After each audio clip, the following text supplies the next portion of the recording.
Bismillahirrahmanirrahim. Welcome to the second part of the inverse trigonometric function lecture. In the last part, we spoke about the sine function and how to find the inverse function, or what the meaning of the inverse for the sine inverse, or of the sine function. Now in this part, let's speak about the cosine function and might be also mention some of the other trigonometric functions.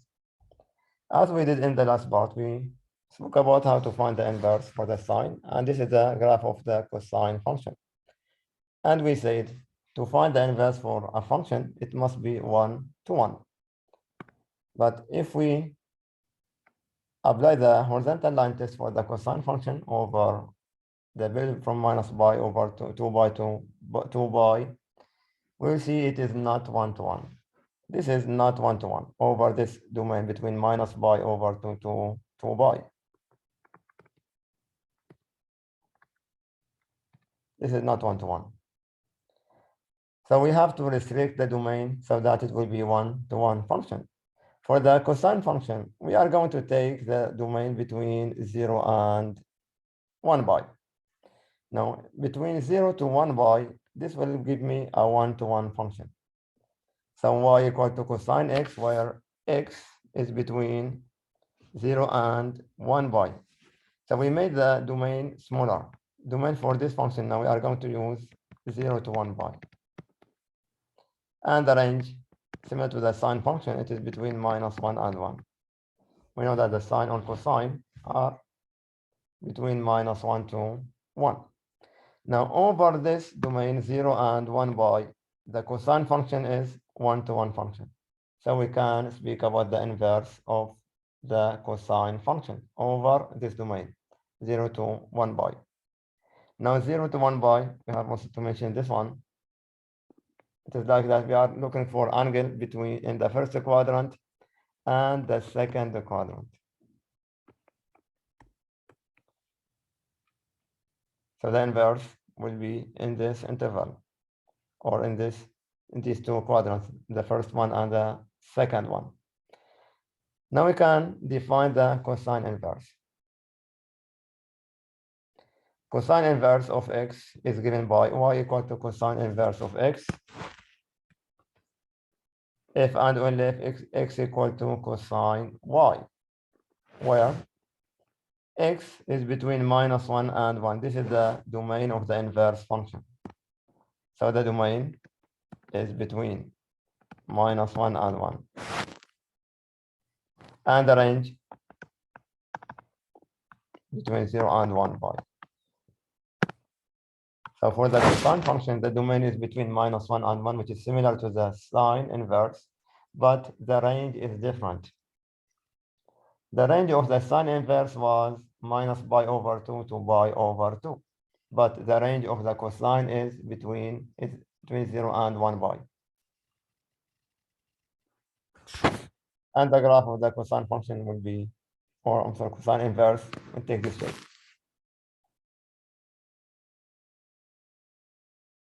When x equal to 0, we have 1. When x equal to, or when x equal to 1, sorry, y equal to 0. When x equal to minus 1, y is equal to 1 pi. This is y equal to pi. This is the range. This is y equal to 0 when x equal to 1. Similarly, we can speak about the inverse trigonometric function for tan, cotangent, secant, and cosecant. For the tangent of x, the domain for tangent to be 1 to 1, it is minus pi over 2 to pi over 2, but it is open because at pi over 2, the tangent is undefined, as we stated before. Also at minus pi over 2, it is undefined. So we have open interval. This is open interval. Minus pi over 2 and pi over 2. It means pi over 2 or minus pi over 2 are not included. And the graph is going from minus infinity to plus infinity. So the domain of the inverse is minus infinity to plus infinity. X is between minus infinity. It is all the real numbers. we can find the tan inverse for all the real numbers. The range for the tangent is from minus infinity to plus infinity, and the range of the tan inverse is minus pi over 2 to pi over 2. We know that f starts from the domain to the range, and the f inverse will be from the range to the domain. We can reverse. The domain of the function is the range of the inverse. Similarly, for the cosecant, we have the domain, because the cosecant is 1 over sine. So we will take the domain of the sine, but we have to say x is not equal to 0 also. Because when x equal to 0, 1 over cosecant, 1 over sine of 0 is undefined, because sine of 0 is equal to 0. For the cosecant inverse, x will be less than minus -1, or x equal to greater than 1. Because we know cosecant of x equal to 1 over sine. And sine is between 1 and 1. So if we divide by this number, I will get value greater than plus 1 or less than minus 1. So the domain of the cosecant inverse has domain x less than or equal to -1, or x is greater than 1.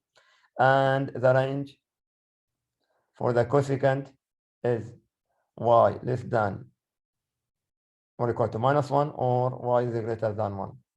But the range of the cosecant inverse is the domain of cosecant, which is minus pi over 2 less than y less than pi over 2, but y is not equal to 0. We have to be careful about this one, because cosecant is the reciprocal of the sine. So we have to remove all the undefined values from the denominator.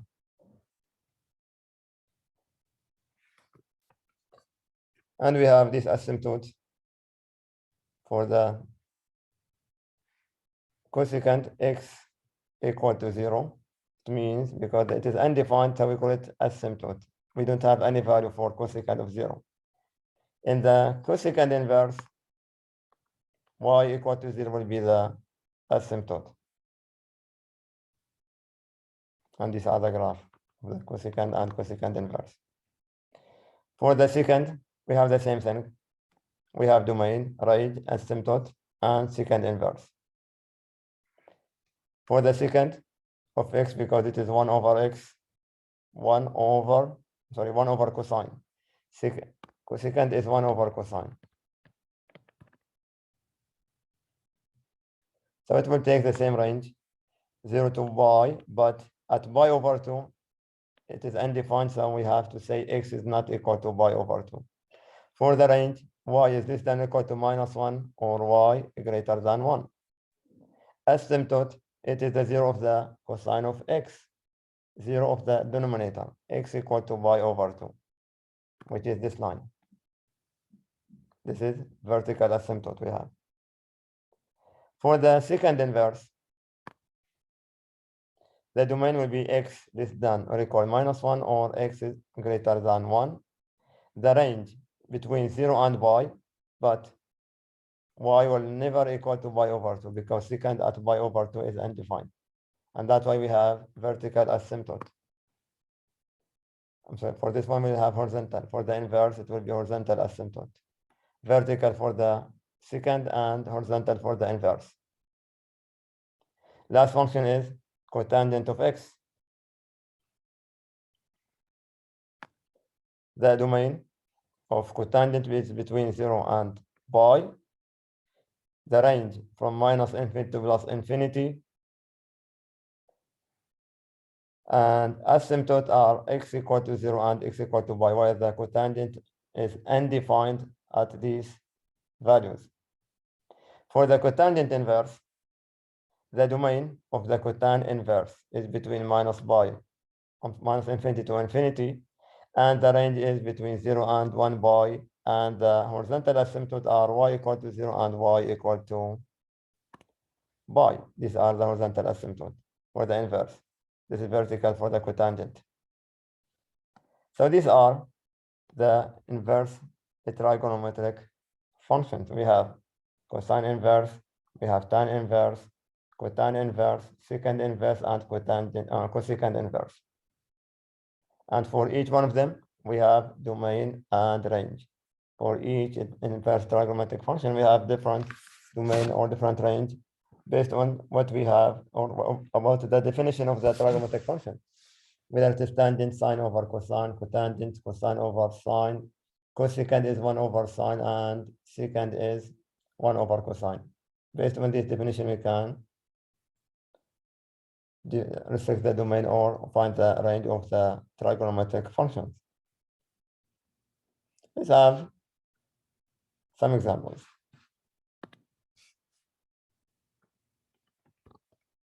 Find the angle. Number 1. What is cosine inverse of 0? We are looking for the angle. Now cosine inverse or cosine of theta equal to 0, if we speak about the general case, cosine theta equal to 0 in two cases. Either theta is pi over 2 or theta equal to 3 pi over 2. But for the cosine inverse, we don't have 3 pi over 2 because the range of cosine inverse theta in this case must be between 0 and 1 pi. So I cannot take 3 pi over 2. It means that theta must be pi over 2. So this is 90 degrees or it is pi over 2 radian.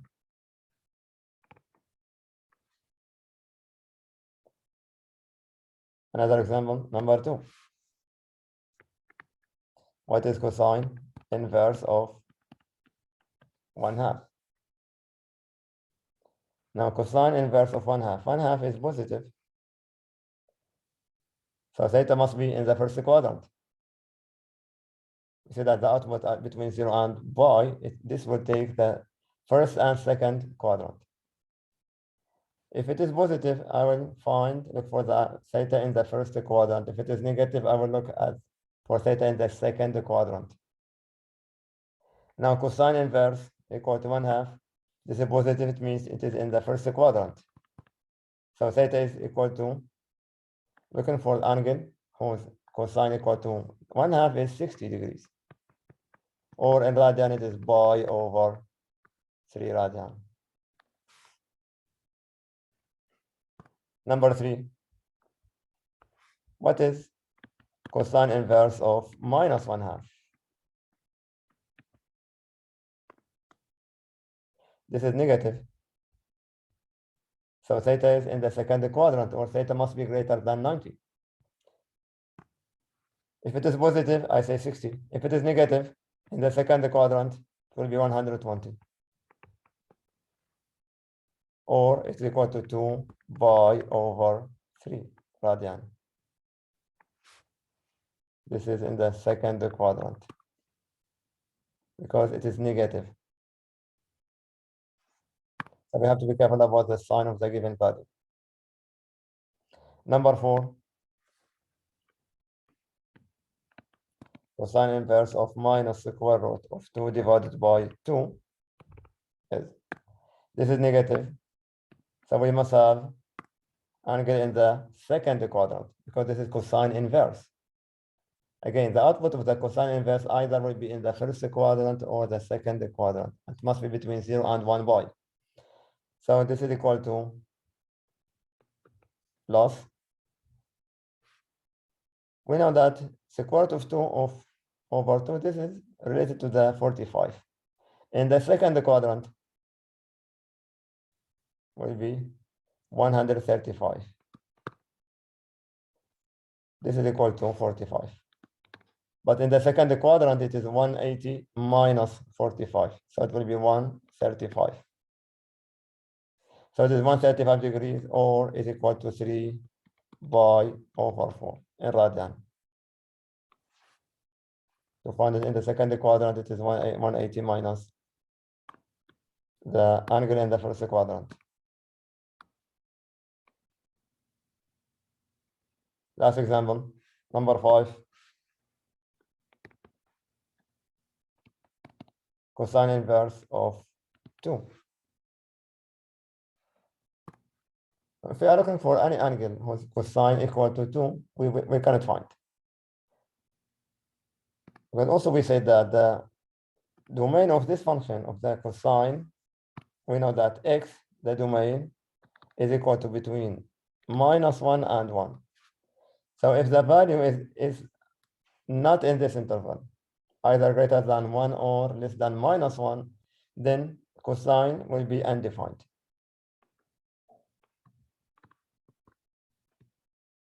So this one is undefined.